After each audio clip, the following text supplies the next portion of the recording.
Coneixes l'Ateneu Cooperatiu? No. No? Sí que ha sentit i també hem fet cosa conjunta també. Tota l'organització, tota la persona que té gana de fer cosa i millorar i aconseguir aquest millorament, tenim que formar part d'aquest projecte, no? Com a Ateneu Cooperativa.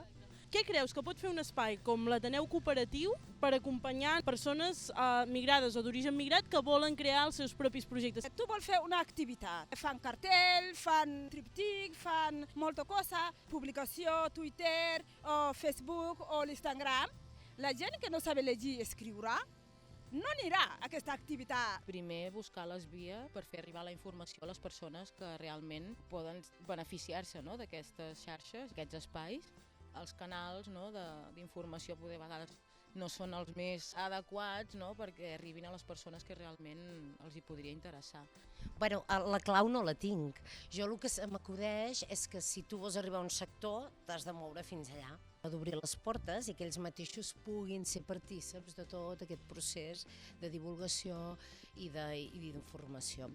De pronto como darles más facilidades a uno, porque no es fácil uno como inmigrante ir a hacer un proyecto, montar de pronto quizás su propio negocio, tiene mucho papeleo, no es fácil, es complicado.